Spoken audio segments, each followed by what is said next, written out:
जय श्री राम।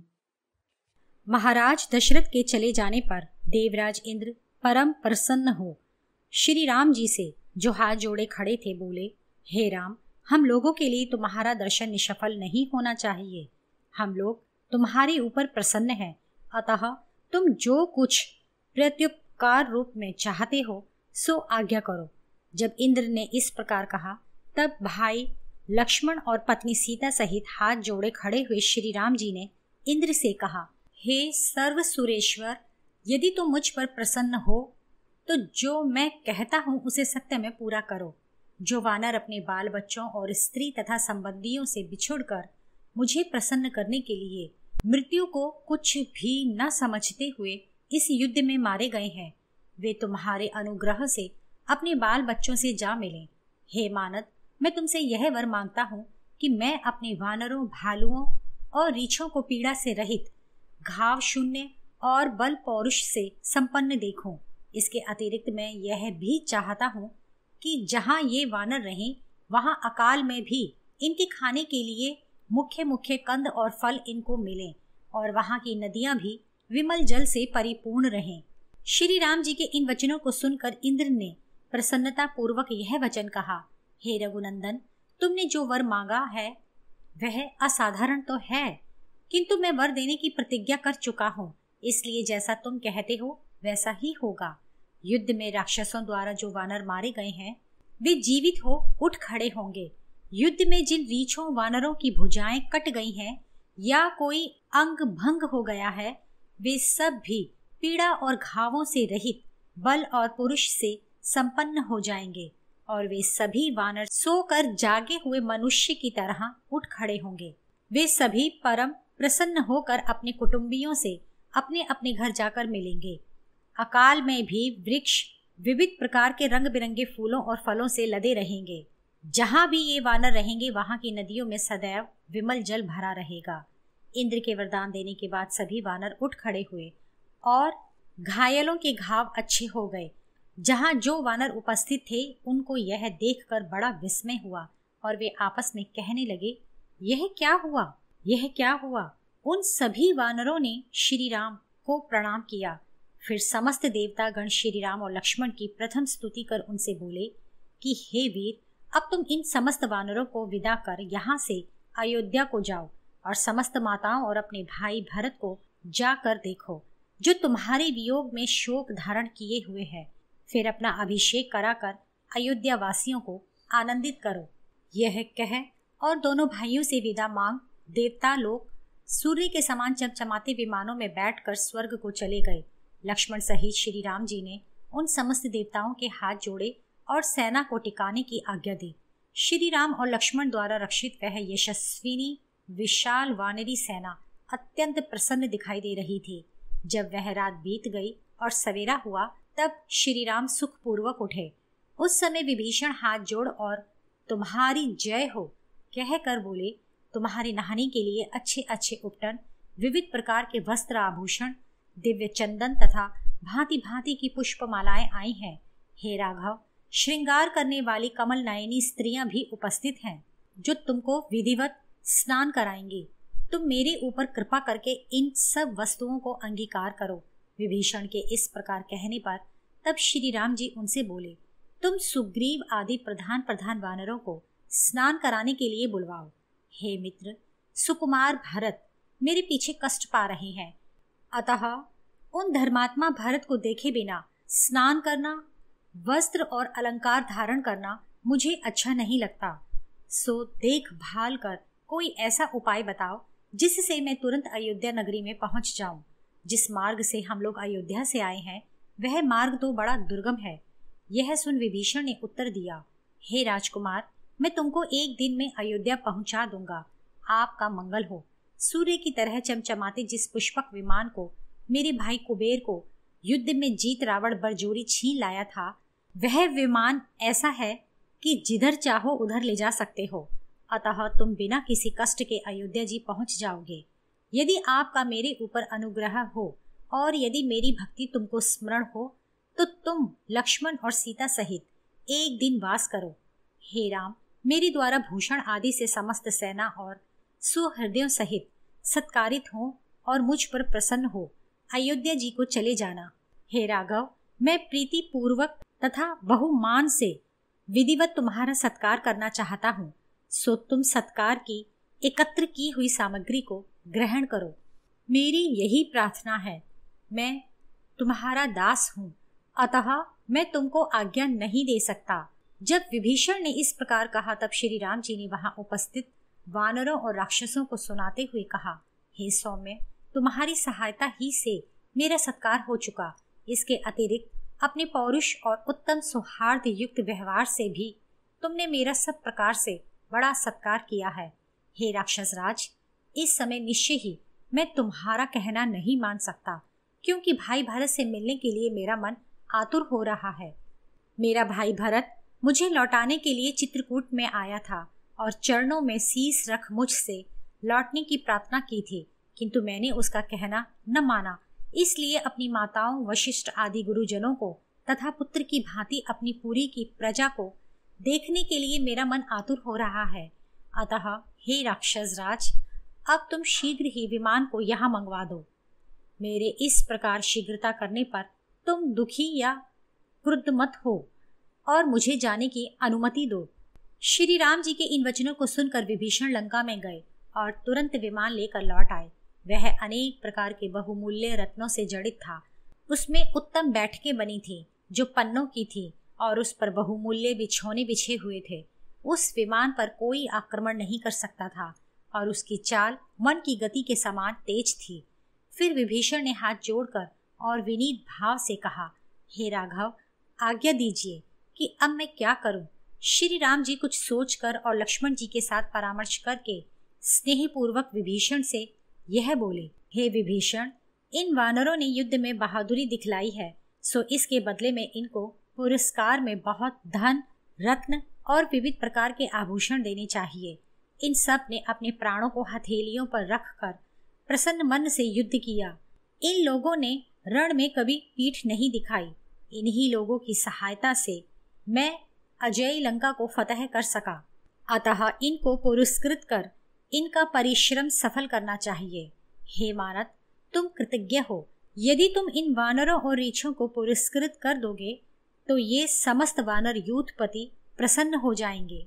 हे विभीषण, जो राजा सेना को दान मान आदि से उत्साहित नहीं करता और सैनिकों को केवल युद्ध में मरवाना ही जानता है, ऐसे राजा की सेना उदास हो उसका युद्ध में साथ नहीं देती। श्री राम के इस प्रकार कहने पर विभीषण ने उन समस्त वानरों और वानर यूथपतियों को उनके पद के अनुसार रत्न और धन देकर संतुष्ट किया। वानरों का धन, रत्न आदि से यथोचित सत्कार हुआ देख श्री राम जी उस श्रेष्ठ विमान में लजीली सीता जी को गोद में उठाकर भाई लक्ष्मण सहित उस विमान में जा बैठे। विमान में बैठ चुकने के बाद श्री राम जी आदर पूर्वक समस्त वानरों, सुग्रीव और विभीषण से बोले, हे वानरों में उत्तम, आप सब ने अपने मित्र का यह कार्य पूरा करके दिखला दिया। अब मैं आप सबको आज्ञा देता हूँ कि जहाँ आप लोग चाहें वहां चले जाएं। हे सुग्रीव, एक स्नेही और हितैषी मित्र को जैसा बर्ताव करना चाहिए था वैसा ही आपने धर्म से डर कर किया। अब आप अपनी सेना को अपने साथ ले यहाँ से शीघ्र किष्किंधा को लौट जाइए। हे विभीषण, आप भी मेरे दिए लंका के राज्य में रहिए। इंद्र सहित समस्त देवताओं की यह मजाल नहीं कि वे आपको टेढ़ी दृष्टि से देखें। अब मैं अपने पिता की राजधानी अयोध्यापुरी की ओर प्रस्थानित होता हूँ। अब मैं आप सब लोगों से आज्ञा ले यहाँ से विदा होना चाहता हूँ। जब श्री राम जी ने इस प्रकार कहा तब उन समस्त बलवान वानरों ने और विभीषण ने हाथ जोड़कर श्री राम जी से कहा कि हम सब लोगों की इच्छा आपके साथ अयोध्या चलने की है, सो आप हम लोगों को भी अपने साथ लेते चलिए। हम वहाँ किसी को सताए बिना बड़ी सावधानी से वनों और नगरों में घूमेंगे फिरेंगे। फिर आपका राज्याभिषेक देख तथा माता कौशल्या को प्रणाम कर हम तुरंत अपने अपने घरों को लौट जाएंगे। जब सब वानरों और विभीषण ने इस प्रकार कहा तब धर्मात्मा श्री राम जी ने सुग्रीव और विभीषण से कहा, यदि मैं तुम जैसे अपने मित्रों के साथ अयोध्या में जाकर हर्षित हो सकूं तो मेरे लिए यह सबसे बढ़कर आनंद की बात होगी। हे सुग्रीव, अब आप अपनी वानरी सेना सहित तुरंत इस विमान पर सवार हो जाइए। हे विभीषण, तुम भी अपने अमात्यों को साथ ले विमान में बैठ जाओ। इस प्रकार श्री राम जी की अनुमति से वानरों सहित सुग्रीव और अमात्यों सहित विभीषण हर्षित हो पुष्पक विमान में जा बैठेंगे। उन सब के सवार हो जाने पर कुबेर का वह उत्तम विमान श्री राम जी की आज्ञा पर आकाश में उड़ चला। उस समय श्री राम जी ने चारों ओर दृष्टि डालकर चंद्रमुखी सीता जी से कहा, हे वैदेही, कैलाश पर्वत की तरह ऊंचे त्रिकूट पर्वत पर विश्वकर्मा द्वारा बनाई गई इस लंकापुरी को देखो। देखो, यह समर भूमि है जहाँ पर असंख्य राक्षसों और वानरों का वध हुआ है और जहाँ पर मांस और रक्त की कीचड़ हो रही है। यह देखो, उस रावण की भस्म पड़ी है जिसे मैंने तुम्हारे पीछे युद्ध में मारा था। देखो, यहाँ पर कुंभकर्ण प्रहस्त मारे गए थे। यहीं पर लक्ष्मण ने युद्ध में इंद्रजीत को मारा था। यहीं पर रावण की पटरानी मंदोदरी ने अपनी सौतों के साथ, जिनकी संख्या 1000 से ऊपर थी, अपने मरे हुए पति रावण के लिए विलाप किया था। खारी जल से पूर्ण इस समुद्र के ऊपर देखो, यह पुल मैंने बनवाया। हे विशाल नयनी, तुम्हारे लिए ही सेतु बांधने का यह बड़ा दुष्कर कार्य नल ने किया था। हे मैथिली, देखो, यह हिरण्यनाथ नामक पर्वतराज है। हनुमान जी की प्रथम लंका यात्रा के समय यह उनकी थकावट मिटाने के लिए समुद्र के जल को चीरकर ऊपर निकला था। यह समुद्र के बीच में मानो सेना की छावनी का स्थान सा दिखाई पड़ता है। यह समुद्र का उत्तर तट का घाट है जो सेतुबंद नाम से प्रसिद्ध है और तीनों लोकों से पूजित यह बड़ा पवित्र स्थान माना जाएगा और इसका दर्शन तथा यहाँ का स्नान बड़े बड़े पापों का नाश करने वाला होगा।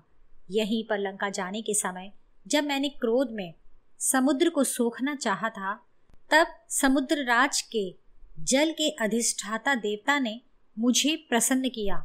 यहीं पर राक्षस राज विभीषण मुझसे आकर मिले थे। हे सीते, यह देखो, चित्र विचित्र उद्यानों से युक्त किष्किंधापुरी है। यह पुरी सुग्रीव की राजधानी है। यहीं पर मैंने बाली को मारा था। बाली की पालित किष्किंधापुरी को देख सीता जी ने प्रीति एवं आदर पूर्वक श्री राम जी से कहा, हे राजन, मेरी इच्छा है कि सुग्रीव की पत्नी तारा आदि स्त्रियों के साथ तथा अन्य श्रेष्ठ वानरों की स्त्रियों के साथ मैं आपकी राजधानी अयोध्या में प्रवेश करूं। जानकी जी के ऐसा कहने पर श्री राम जी ने बहुत अच्छा कहा और विमान को किष्किंधा में रोक दिया। विमान को ठहरा कर श्री राम जी ने सुग्रीव की ओर देखकर कहा, हे वानर राज, तुम समस्त वानर श्रेष्ठों से कह दो कि वे सब अपनी अपनी स्त्रियों को साथ लेकर अयोध्या चलें, क्योंकि सीता की इच्छा है कि वानरों की स्त्रियां भी उनके साथ अयोध्या चलें। हे महाबली, तुम भी अपनी समस्त स्त्रियों को साथ लेकर अयोध्या चलो। हे सुग्रीव, इस कार्य को झटपट कर डालो, क्योंकि अभी हमको बहुत दूर जाना है। श्री राम के ये वचन सुन सुग्रीव सब वानरों सहित अपने अंतःपुर में गए और तारा को देख उससे बोले, हे प्रिय, श्री रामचंद्र जी की आज्ञा से और सीता जी की प्रसन्नता के लिए तुम अन्य वानर पत्नियों को साथ लेकर हमारे साथ तुरंत चलो। हम तुम्हें अयोध्यापुरी और महाराज दशरथ की समस्त रानियों को दिखला लाएंगे। सर्वांग सुंदरी तारा ने सुग्रीव के इन वचनों को सुन समस्त वानर स्त्रियों को बुलाकर उनसे कहा, महाराज, सुग्रीव की आज्ञा से यदि तुम सब मेरे साथ अयोध्यापुरी को देखने के लिए चलोगी तो हम सब महाराज दशरथ की रानियों का ऐश्वर्य देखेंगे। तारा की आज्ञा पाकर वे सब वस्त्र आभूषणों से यथाविधि सज धज कर आ गईं। फिर विमान की परिक्रमा कर वे सीता के दर्शन की इच्छा से झटपट विमान पर चढ़ गईं। तब तारा आदि वानर स्त्रियों को ले विमान आकाश में उड़ चला और विमान जब ऋष्यमुख पर्वत के समीप पहुंचा तब श्री राम जी जानकी से फिर से मार्ग की जगहों को दिखलाकर उनका वर्णन करते हुए कहने लगे, हे सीते, यह ऋष्यमुख पर्वत है। इसमें स्वर्ण आदि अनेक धातुएं पाई जाती हैं। यहीं पर मैं सुग्रीव से मिला था और यही मैंने बाली को मारने की प्रतिज्ञा की थी। इसी प्रकार श्री राम जी ने अन्य घटनाओं जैसे शबरी से भेंट, कबंध को मारना, रावण जटायु का युद्ध आदि के विषय में बताया और उन स्थानों को भी दिखलाया। फिर विविध प्रकार के सैकड़ों वृक्षों से युक्त उद्यानों से शोभित अयोध्यापुरी दिखाई दी। जब श्री राम ने सीता जी से यह कहा कि यह मेरे पिता की राजधानी अयोध्यापुरी दिखाई दे रही है, तुम यहाँ लौट कर आई हो, सो तुम इसे प्रणाम करो। श्री राम जी के मुख से श्री अयोध्या का नाम सुनते ही समस्त वानर और विभीषण उचक उचक कर उस सुंदर अयोध्यापुरी को देखने लगे। इंद्र की अमरापुरी के समान सफेद अटारियों वाली, चौड़ी चौड़ी सड़कों वाली और हाथी घोड़ों से भरी पूरी अयोध्या को वानर लोग देखने लगे। वनवास के 14 वर्ष पूरे हो जाने पर पंचमी के दिन श्री राम जी भरद्वाज मुनि के आश्रम में पहुंचे। उनको यथाविधि प्रणाम किया। फिर उनसे पूछा कि हे भगवान, श्री अयोध्यापुरी में सब कुशल पूर्वक तो है? वहां किसी को कोई कष्ट तो नहीं मिला? भरत प्रजा का पालन भली भांति तो करते हैं? मेरी सभी माताएं जीवित तो हैं?